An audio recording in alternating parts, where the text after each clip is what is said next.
Welcome to another episode of Systematic Geekology. This is a space where we seek to create and cultivate healthy conversations between those things we geek out on and the philosophical and theological questions that often arise out of our fandoms. Like, what does it mean to be human?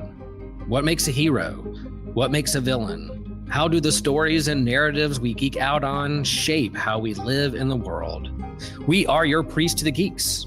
We aren't all ordained, but we see ourselves as mediators at the intersection of geek culture and going deeper in our faith. We don't always have to agree, but we do respect each other, and we see everyone as a beloved child of God. Everyone geeks out on something, so come geek out with us and enjoy the show.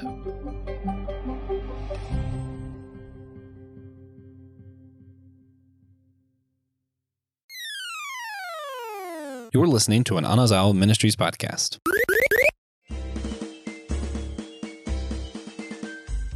Can war bring unity? Can one king and one family rule over many nations? What happens when evil threatens this balance?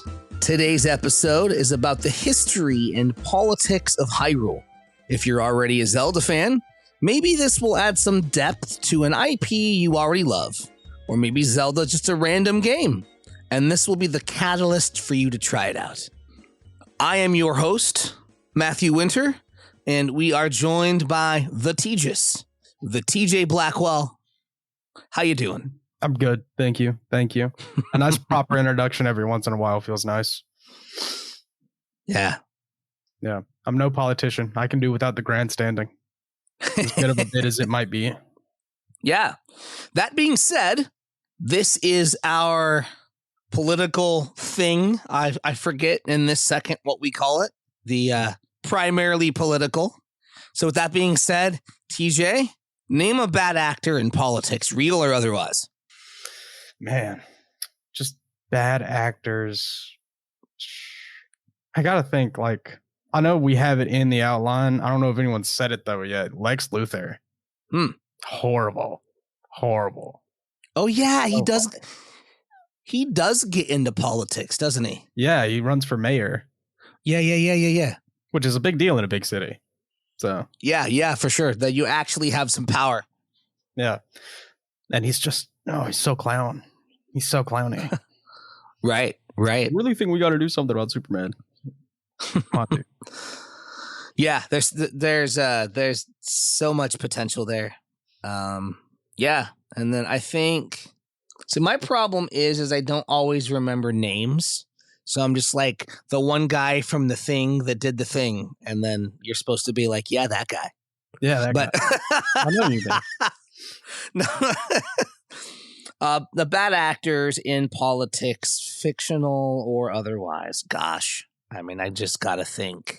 Oh, I think I said Kim Jong-il for the first one. So nice. I mean, very true. See, I'm not super political in general, which is why me hosting this is interesting. But let's just go for a political bad actor. I'm trying to think. So Ronald Reagan. This movies are not good. No, that doesn't work. Oh gosh. You know what? Let's just go for one of my loves. Let's go for Gundam. Let's say Daegwon Zabi. Oh yeah. Classic.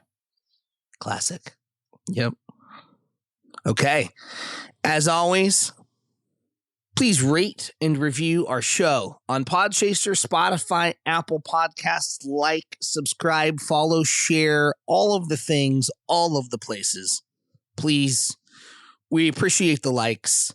And we want to thank our newest patron, Jonathan Augustin.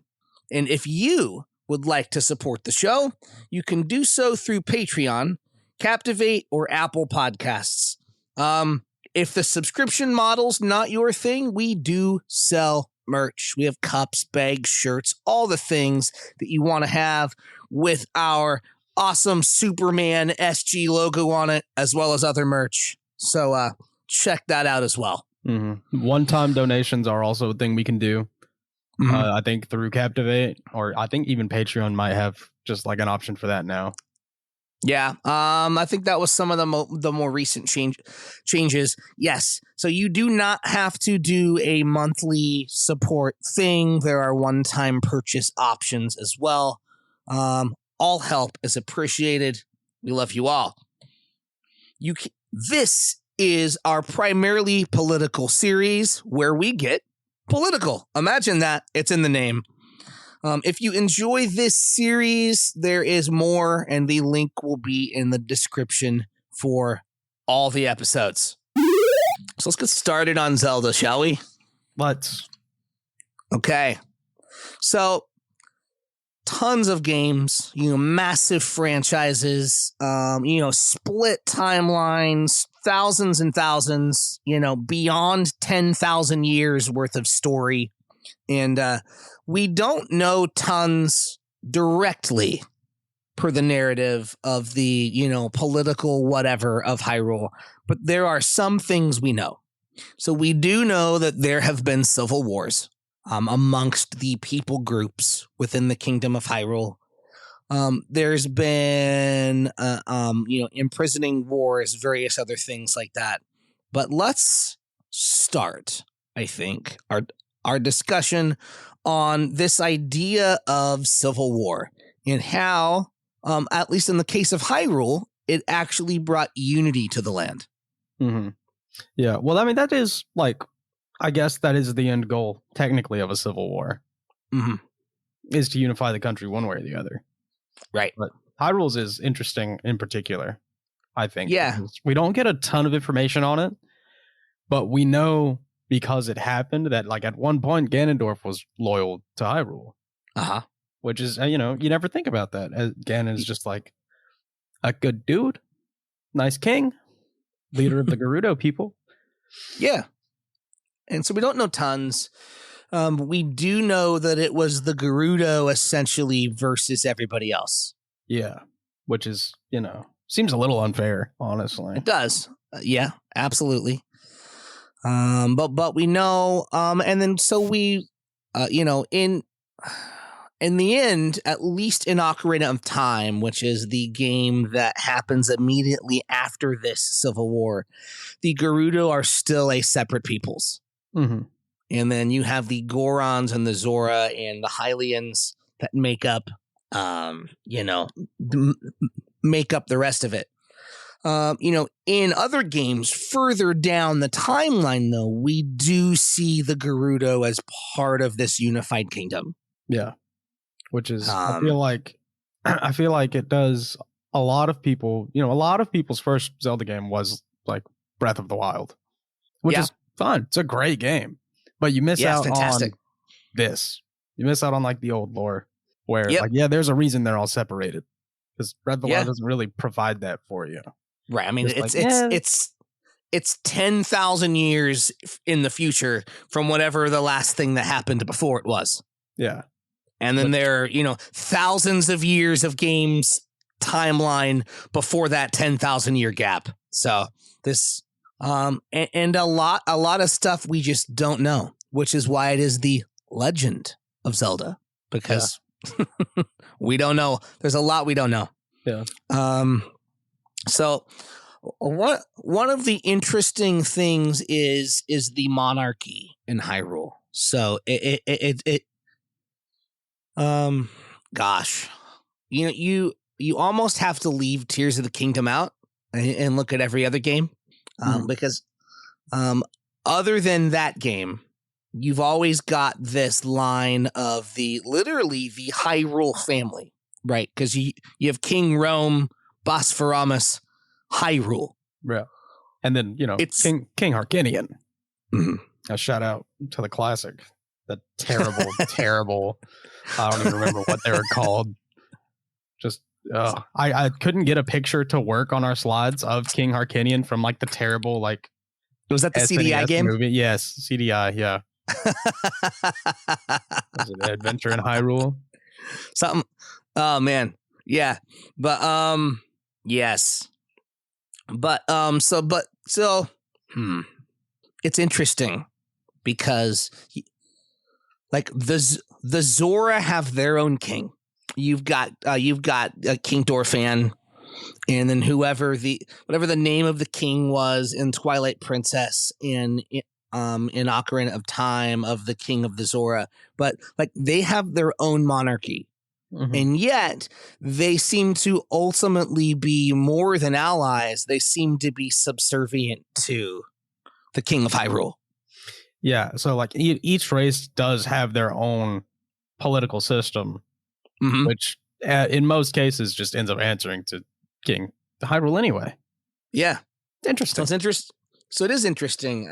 The only thing I can think of, the only thing I can think of, like historically, real life ish wise, that is similar to this, is the Holy Roman Empire. Yeah. Because you had the Holy Roman Emperor, technically, that was like the emperor, but then each country or feudal state or whatever, they all had their own kings that ruled their own peoples. That's kind of the only real version of this that we have. I mean, and that lasted, for A little while. I'm trying to think the whole about 1100 years, 1,000 years, something like that. Charlemagne was put in place in the 8th century. It was 7 something. And then the last vestiges of the Holy Roman Empire finally broke apart in the early 19th century. Yeah, they almost function like dukes, rather than kings. For like the Goron king, which was Ganondorf, but the Goron queen since then usually is just in charge of Gerudos until the king has something to say that overrides that. They've kind of got their own like federation going on. Yeah. Or instead of federal level regulations, they just have like, well, King Hyrule says to do this, but we're going to do it a little different. Right. And it's very interesting too. It's a good chance to discuss. And we have some of this being Americans, but like ultimately we all end up being subject to just what becomes American culture. Rather than us bringing in, but like what we have in a system, like what we have in Zelda, where we have these regents or these dukes or whatever, these secondary leaders of their own people groups, is that each literally race in this case, that they're not just all Hylians living in different places, they're literally different races. But they each get to maintain and keep their own cultural identity. Mm-hmm. Yeah, they are a lot more secular than Americans, than people, because we are all people. And ever since the internet, especially the information age, there's basically no boundary really for most people. And it's that, but like it's all like the result of that is almost a uniculture, though. Mm-hmm. And then there are certain European countries, like Denmark, for example, where if you move to Denmark, you have to pledge to be Danish and assimilate into their culture. So you're not a Danish American or a Danish whatever you were before. You're just Danish. So there's a loss of a mixing of cultures and like a sharing of ideas, and there's just assimilation and what's the word, syncretism. Yeah we miss out on that being American, because you can't really preserve the culture very well of a race that we killed most of when we got here. Pretty difficult. Yeah. Or even like even with immigration, like legal or otherwise, people get here and they become American. They don't keep their socio-political culture that they came from. Yeah, well, they assume depends. ours. It depends. Yeah, I mean, it depends some, but just not in Not like this sense. Yeah, Not like this. not like this at all. Not like this at all. But Where yeah, they'll come, pay their taxes, but yep. American. And then so there's and then with Ganondorf, we have the idea of usurpers and rival kings. I do love Ganon. I've always loved Ganon. This is Demise, technically. But come on, that's Ganondorf. Let's not kid ourselves. Well, it's proto Ganondorf, I guess, technically, right? Yeah. Yeah, man. So I guess the real question, or kind of the deeper question, to go deeper, because so the Hylians have, so we've got the origin story, right? In Ocarina of Time, that the three goddesses create the world, Din, Nehru, and Farora, creating the land, sea, and air. They leave this world, they leave behind the Triforce, and the goddess Hylia is given the duty of preserving and protecting the Triforce.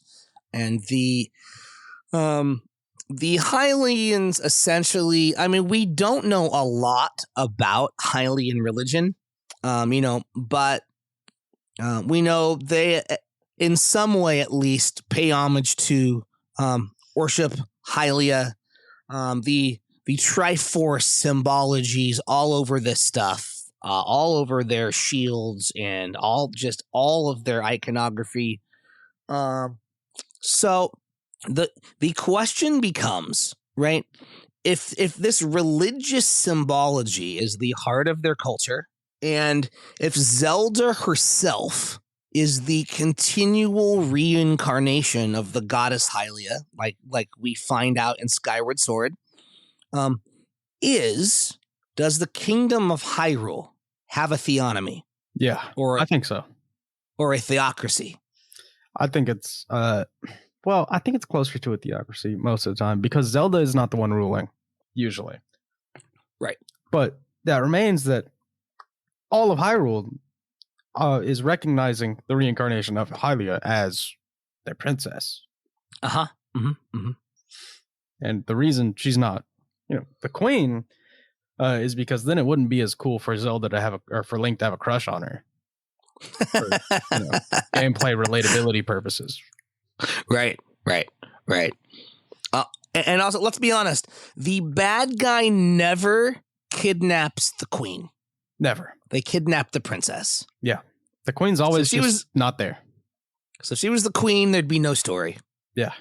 Yeah. We have to take some things in acceptance with it being a video game. That's the reason. But that being said, and I think this is probably the most important part of this discussion for really our not just our current political climate, but really we can look through history and just see this as a recurring theme in history in general, is this discussion of theonomy. It's spicy, but it is relevant. So TJ, is the law of God for everyone, and should it be enforced? I don't think it is for everyone. That's not for me to say. Like, my word is the way you should live your life. I believe that, but I do not believe in forcing others into it. So I've never gone along with that line of thinking. Yeah, because you have to follow the Bible. You have to listen to this. Because that's really at the heart of this question.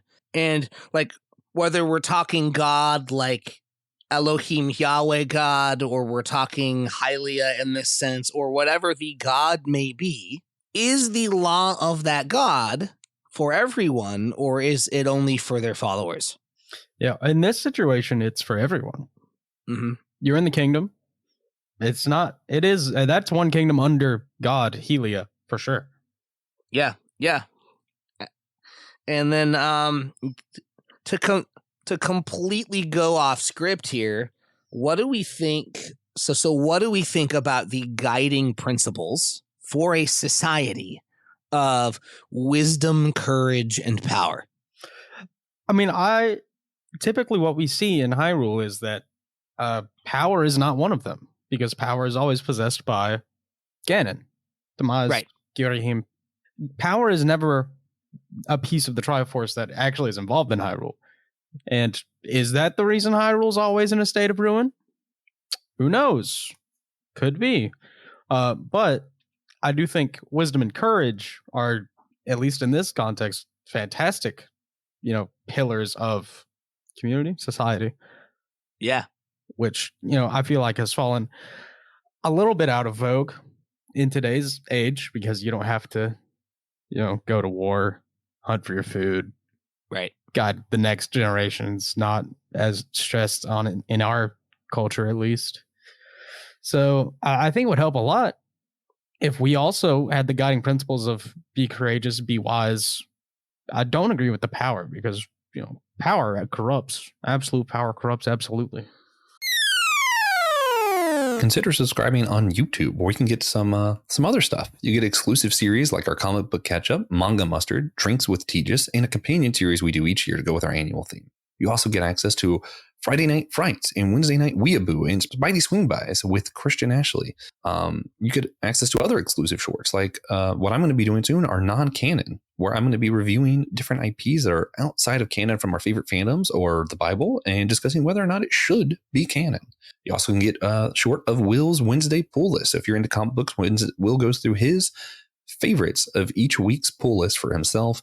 You also get other bonuses over there. Most of our surprise content we'll put straight to YouTube, going live over there, that you can check out. And a lot of our regular episodes are also posted on YouTube if you just want to see our smiling faces. Well, so power by itself, which is what we see in the Triforce, because the Triforce is essentially split between the three persons. But in conjunction, like this actually, so I was having a discussion with Christian a little bit ago, because I recorded an episode before this, and a very similar theme came up. Like, power is needed and it is necessary, because I think when you have wisdom and even courage, right? But if you take that power out of it, you no longer have the drive or the passion to do anything with your wisdom. Mm-hmm. You're just wise. Yep. Yeah, and I think that is the point that they try to get across, splitting up the Triforce, because once it's split, the kingdom does not prosper, and that's right. Like, that's your goal in most of the games, is like, get the Triforce of courage and then get the Triforce of power back. Right, because we need power in and of itself, I don't think is bad. And I absolutely think our society needs people who are wise, it needs people who are courageous, and it needs people who are powerful. But they exist in a way to complement each other. They're not these competing ideas, which is what I think the Triforce really helps illustrate. Because if you possess wisdom, then you know when to use your power and when not to. And if you possess courage, you then have the courage to speak those words of wisdom and power when it is appropriate to do so. Mm-hmm. Yeah, it is really, I think, thematically well done. It's just, you have to look big picture context when you're thinking about it this way. Because it's not something the game's just going to come out and say, like, hey, Hyrule, we can't really do anything without the Triforce of power, because We just can't do it. No, we don't have the power, literally. Right. It's there. Yeah. But like even in it could be the political climate that we're in, where we just have this bad view of power, and so many of us are anti-authoritarian, and that power corrupts and power is bad and whatever. But I'm going to restate again that I think power in relationship with wisdom and with courage is a necessity. You have to have all of the things to have a society that is in balance. Mm-hmm. Which is why, Hyrule declines over and over and over again, and there's some kind of war or conflict or whatever because the Triforce gets split, and then it has to be brought back together to bring peace and unity and prosperity to the kingdom, because you have to have all the pieces. Mm-hmm. Yeah, and we all honestly, as an American, we kind of have our own Triforce. The president is the Triforce of power, and then just choose the other two to be whichever. Neither of them are really that accurate. But we also do have a 3-part system. Ours is a little different because, right, as a society, we hate absolute power, and we said nope, can't have that. No king here. Right, and so we in theory. We, in theory, have our 3 branches of government that are supposed to check and balance each other, like wisdom, courage, and power. Not that they don't exactly correlate, but the president with the federal power to enact whatever. You have the judicial branch that is there to reside and say what laws are constitutional and which laws aren't. And then you have the legislative branch, which is actually supposed to essentially take the vision and the leadership of the federal branch and enact it into law and pass bills and whatever under the guidance of the judicial that decides whether or not it's constitutional.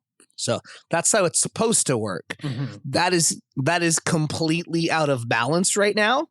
And we have both sides vying to try and take over all of the branches and stack them, and then they no longer check and balance. Yeah, and so that they do a lot of checking. They don't do a lot of balancing.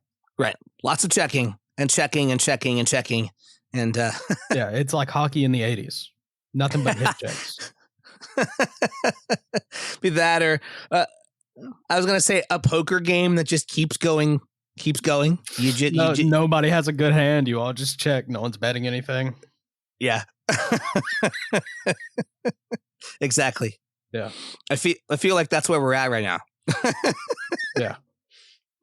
Or it's like, well, I don't think he's got a good hand, so I'm gonna check. Or where we're at, it's more like if checking your own hand prevents them from raising, so we just check. It's like, well, yeah. I don't think it's that bad of an idea, but I don't want the legislative branch to do anything today. So, so what are some things? Totally off script. I love it. What are some things that we, as believers, as the priest geeks we are, can, in our own lives, in our own circles, whether it be in our churches or at our jobs or in our, local communities or even broader, like, what can we do to be a part of this balance? Well, there's a lot of ways to get into government. If you want to get that involved, of course, you can vote. You can vote for almost every position at every level. Get out into your local elections, vote mayor, sheriff, fire chief, whatever else they let you vote for in your town. That makes a big difference. A lot of towns are small enough for you to know your mayor. I know my mayor. Great dude. Run for mayor. You can just do that. You can just run for mayor. If you want to make a difference. You probably won't win your election, but you can run, you can meet people. if you want to get that involved. And then that opens up the doors to run for mayor. Well, why don't I just take that, keep running, maybe run a couple of times, maybe even get the spot. You run for mayor, be mayor for a little while, run for senator. Yep. That's kind of the way it works. It's like getting promoted in a corporation almost. Your entry level political positions, maybe just run for town hall, be on the city council. Right. If you want it, you can get even smaller than that. Be PTA for like your district school. Yeah. It's pretty easy to get politically active in this country if you're willing to engage with the system. Right. Which that's the part that dissuades most people because it gets pretty cliquey. I was on the mayor's youth council for my hometown, which is pretty cool. We got one vote as a group. And then, each city council member gets their own vote. But there we go. And I could have, if I had wanted to keep doing that, I could have, ran for city council, ran for mayor. I don't want to. It seems kind of exhausting. Right. So that's one aspect. I think, for me, more specifically, just kind of keeping with the theme too, like I was thinking, like, if you are in a community where there's a lot of power thrown around, a lot of unbridled power, whatever, what can you do to be the wisdom in that circle, or to bring the courage, or like, if you have a lot of people with the courage to do things, but they don't know what to do, how can you bring wisdom to the situation? Because I don't know. I read a book a while ago on the psychology of Zelda, and since then I have just kind of been stuck on this idea of seeing the Triforce just everywhere, and these ideas of courage and wisdom and power really as the ideals of living a balanced life and having even just a balanced psyche, making sure that your ambition is checked by your wisdom, and that you have the courage to actually go after the things that you want to go after. And if we could do that as a society, because here's the thing, it's kind of like the church, right? And gifts and all of that. Some people are teachers. Some people are evangelists. Some people, we have our different, but when we use those gifts as a body and for the body, we possess all the gifts. So in the same way, as a society, we should be asking, okay, who do we have who's a powerful person? Or I don't mean that in a way of someone who currently possesses power, like they're in authority. I mean, like, just like as a person, right? Their personality, their whatever, they're a person of power. Yeah. Usually it's pretty easy to tell when you know one. Yeah. So how do we take this? How do we take this person of power and surround them with people who are wise and give them the courage to act? It's hard. Yeah. It's hard to do. Or often, equally hard, there are a lot of people. I mean, you wouldn't think so watching the internet, but there are a lot of wise people out there. It's not popular, but there are a lot of people in our society with wisdom.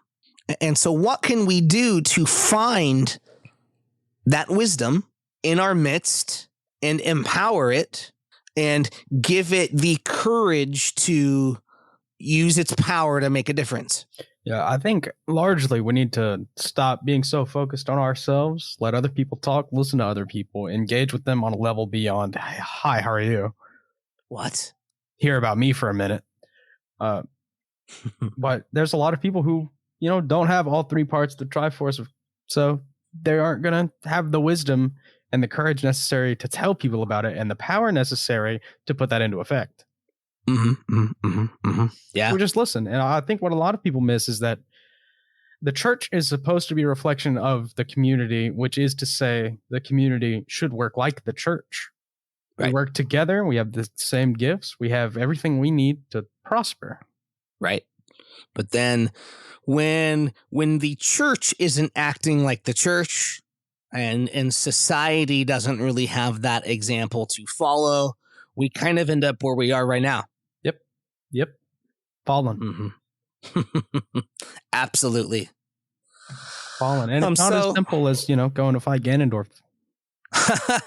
Man, if life was that simple, if there was just some big bad to take out, although we do live in a political climate right now where they want to make you think it is that easy. We just have to take out the big bad, whichever side you're on. The other side's the big bad, and that everything will be okay.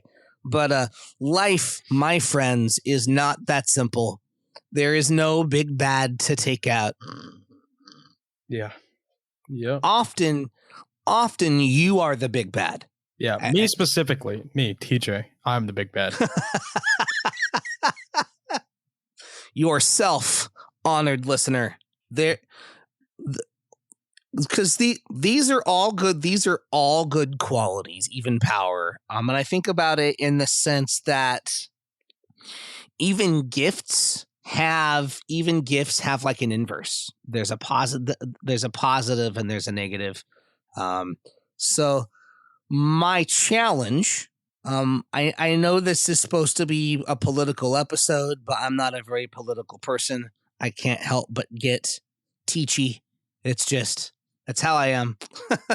So the challenge becomes, if you are a person of power, are you responsible with your power, or are you the big bad in your life and in your situations? If you are a person of wisdom, is this wisdom that you keep to yourself, or are you gently and patiently wise to those to those not only who are in your life, but just as you encounter, whatever.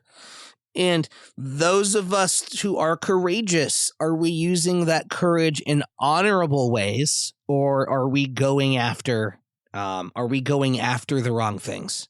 Yep. If you ask me, everyone's their own big bad. Yeah, absolutely. Oh, you got to get rid of the pride issue. Yeah. Not that kind of pride. That's fine. Personal pride is the devil. Yeah. Yeah. Man, I'm trying to think. We're doing this all kind of backwards, but I'm just gonna do it here anyway. So, what is your relationship to Zelda? So Zelda's always just kind of been around, growing up. I had a Game Boy, or my sister had a Game Boy Color, then I had a Game Boy Advance, or the other way around. So it was what, seasons and ages? Minish Cap. Okay. So, we had Minish Cap, and there was one other one, which probably was Seasons, but I don't really remember, because all I remember from the other one I played when I was young was playing as Navi. Don't remember what game, but the first one I remember is Minish Cap. Which, I found, I got one for us, and I was looking at this picture, and I was like, is Minish Cap on? It took me forever to find Minish Cap just, sitting there. Pretty much right in the middle. Yep, it's on there. Yeah, I was just blown away. But Minish Cap was the first one for me that I remember playing. And then, I've been back since then. I played Wind Waker not long after that, which I think it would be more fair to say I remember Wind Waker better, because I do. But Wind Waker is, to me, still like top 2. I like it. Like it's second for me, right behind Breath of the Wild.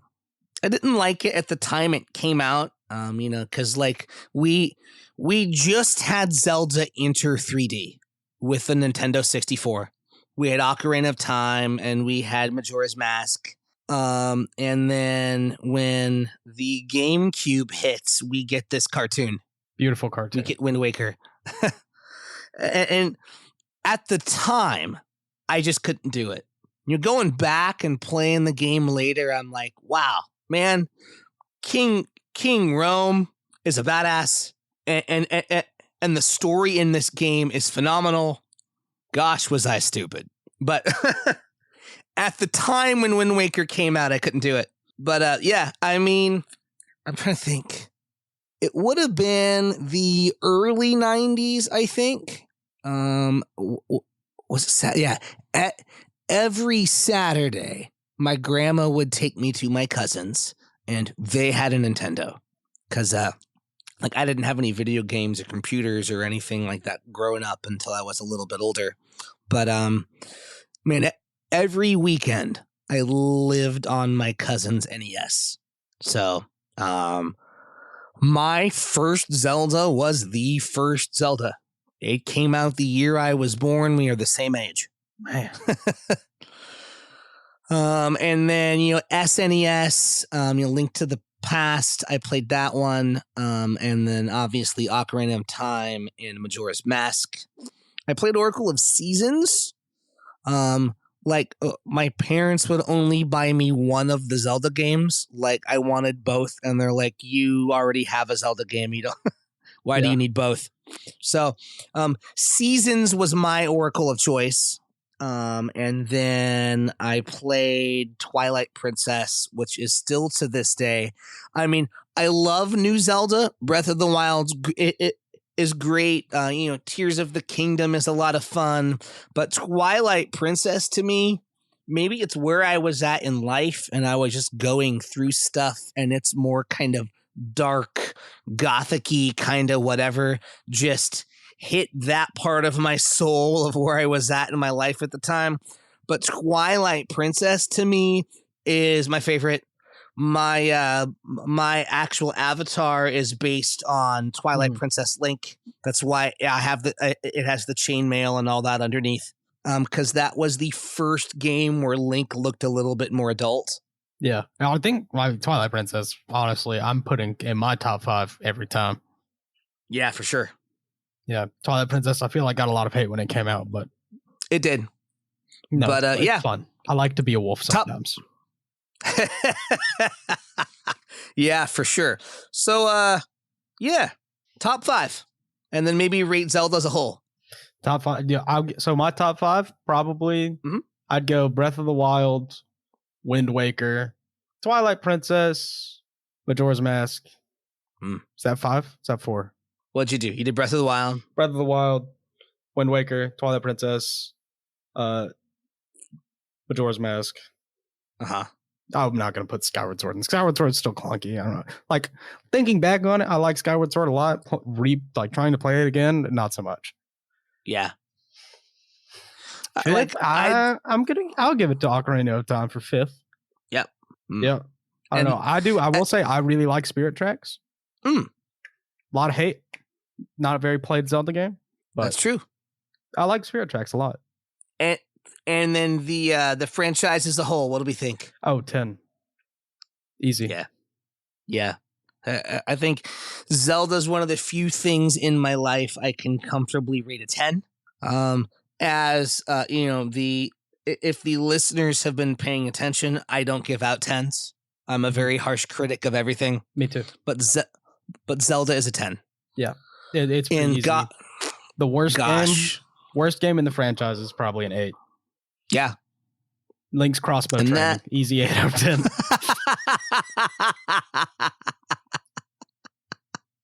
I haven't even played that one. I didn't play any of the stuff for the Wii. When I played Twilight Princess, I played the GameCube port that was flipped so that I could use a controller.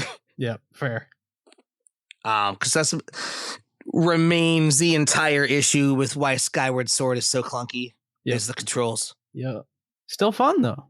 Yeah, I mean, it's great just story. Not it's nice to have a backstory and kind of have the beginning of all the things.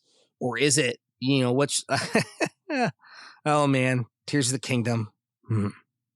What you do, Nintendo? What you do? But gosh, a top 5. Yeah, it's hard for me to, because they're all so good in their own way. And like, it's hard for me to remove a game's influence from how I actually like feel about a given game. Because if you're gonna do influence, I mean, you have to go with the original Zelda, which for the time was an open world game. Yeah. You could go anywhere. You could play the levels in the wrong order. You could, yeah. But gosh, Link to the Past introduced the Master Sword. You have Ocarina of Time that launched really modern 3D Zelda until it was redefined by Breath of the Wild. Right. I feel like Ocarina of Time has got to be up there for cultural impact. Because who, you know, you can just go outside and meet somebody who knows how to play an ocarina. Yeah. So I think, for me overall, I think Twilight Princess is going to be my number one. It took the Ocarina of Time format and perfected it by adding in like special skills and some of those other things that were added in Twilight Princess by learning the helm splitter and all of those sorts of things where you had special moves. Loved that aspect. So Twilight Princess, but I absolutely love Breath of the Wild. It's a fantastic game, you know, like Zelda tends to do. It has completely pushed all gaming forward as far as how big maps are and how open a world can be and all of those sorts of things. Like it took the Dark Souls format and like moved it to 11. And then but there's so much about Breath of the Wild that's also just not like Zelda. As far as just the lack of dungeons, and there's not really puzzles that you have to conquer to progress. I mean, there's the shrines and those puzzles, but like you can do them in any order and you don't get like messed up if you miss one, or like there's not a. So I love Breath of the Wild, but because I feel like it's missing some of the things that make Zelda, it's my number 2. So you have Twilight Princess, you have Breath of the Wild, Tears of the Kingdom. As much as I hate it for basically either just spawning a new timeline or retconning or whatever, again, completely pushing game mechanics to an entirely new level, doing things games have never done before as far as the ultra hand ability and your ability to literally create whatever you can imagine in the game and use it as a tool or a weapon or whatever. We're like Zelda Minecraft here at this point. Love it. So that's going to be, despite its shortcomings, that's my number 3. And then probably Ocarina of Time and A Link to the Past.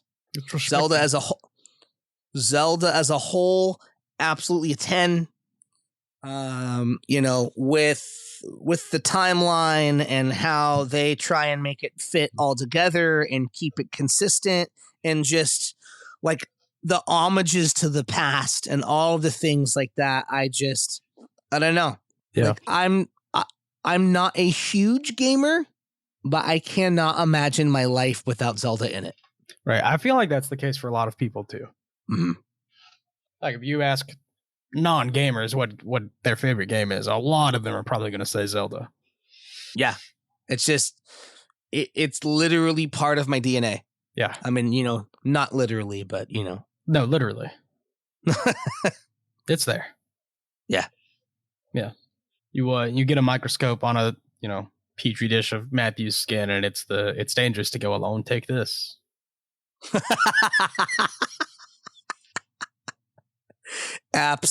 Absolutely.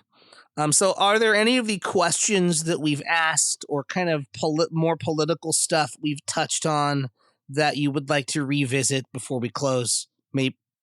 I think everyone should go back and try out Phantom Hourglass and Spirit Tracks. Those 2 games get a lot of hate. They do. They're fun. Yeah. Maybe try being like 11 when you do it. Yeah. Be a kid. Yeah, be a kid. Pretend it's like you're playing Zelda for the first time again. Yeah, for sure. Okay. So we started in the beginning, as we always do, by identifying a bad political actor. Who do you identify as a positive political actor? Someone who's political, who either uses that power for good, or they use that power responsibly in a way where they're a good actor. Well, I think to stay on brand here, I'm gonna say it's Princess Zelda. No, she literally puts her life on the line in most of these games, just to stop the kingdom from falling apart. Yeah. Yeah. That's a good one for sure. I'm trying to think. It's not exactly a political position, but I think of someone like Commissioner Gordon. That's political. Yeah. I mean, that's like head sheriff, but for a big city. Yeah. So, So I definitely think of Commissioner Gordon, and that's probably just because I've been watching a lot of Batman now that I have Max. But that's who comes to mind for me is Commissioner Gordon. Because he has play the role of the law enforcement and being a commissioner and this political and figure or whatever. But he also has the wisdom and the courage to see Batman for the force of good that he is, protect Batman when he needs to, reach out to Batman when he has to. He's a good political actor. He also supports Batman when he needs to. Absolutely. So, once again, we will ask you to rate and review the show on your podcatcher of choice, Spotify, Apple, whatever. Like, review, rate, all the things. Tell your friends, or don't, but please do. Please do. Tell your cousins. That's for you. Thank you. Yeah. Check out our show, Whole Church Podcast. Yes. And this is all possible because of Jonathan Augustin and other supporters. So once again, thank all of you who support the show and make this possible. And thanks for listening. And there will be a link in the description for the rest of the political series. And there's the king. Love that guy.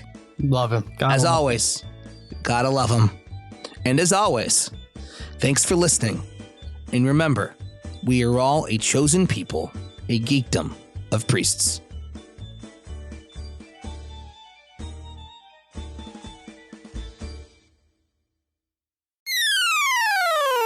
Hello, friends. If you enjoy Systematic Ecology, a great way to support us and to keep us moving forward into the future is to be a patron on our Patreon network. If you're a Patreon, then you get live access to our YouTube exclusives like Comic Book Ketchup and Manga Mustard, Drinks with Tejas, and also some extra content there with our companion series to go along with our annual theme. If you're a patron, you get exclusive merch like t-shirts and handbags and mugs. There's also a bonus extra question that has extra content. In each episode, we go deeper into our faith and the questions that we're wrestling with, but we also do this extra question to jump in and share about, and patrons get to hear how we answer that question. There's discounts on our store. You get access to any future online D&D campaigns. You can easily access all of our Patreon content through our Spotify page where it says exclusive content for subscribers. That could be you folks. And all that being said, you get the satisfaction that you help us keep the lights on and keep us moving forward with our software, our marketing, our equipment, staying current in the podcast game. We love Systematic Ecology. We hope you do too. Support us moving forward. Thank you for all that you are. We know there's a lot of great choices and content out there, and you choose to listen to Systematic Ecology. Thanks, folks. We love you. Peace. Hey guys, Christian here to talk to you about the AMP Network. That is the Anazao Ministries Podcasting Network. That's what we do for all of us here together. You can follow the whole network in a single feed on Spotify at Anazao Ministries Podcast or on the network page on Apple Podcasts to just see what we're all doing. And what are we doing? Well, we have plenty of things here. We've got the homily. You love Pastor Will? You want to hear Pastor Will preach? You hear the man doing a homily there? It's amazing. The man does spectacular work for Holy Trinity Lutheran Church in Chapel Hill, North Carolina. Then we have the Whole Church podcast. If you want to hear Joshua and TJ talk to different people from around the church who have very different views on how things should go, check it out there. You want to go to My Seminary Life? You want to get some more Brandon Knight in your life? Who doesn't want more of that? Go there, hear about the man, discuss his time at seminary, which is what he used to do. Now he's on other topics, and just head out there for what the rest of the man can do. Hear a lot of good stuff that way.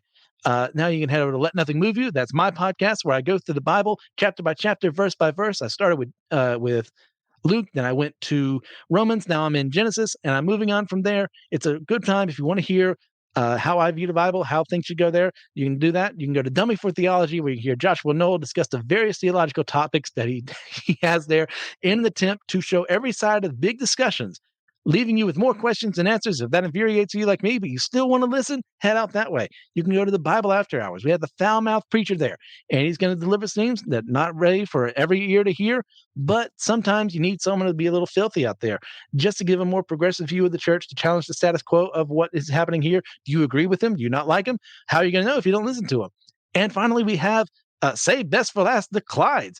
Taylor and Elizabeth Clyde. You need some more pangalanging in your life, like all of us do, then head out there, see what's going on in their own life, in their own ministry, so you can hear the devotions and everything going on in their lives. Once again, it's the Anazao Ministries Podcasting Network, AMP, and we love you guys. See you next time.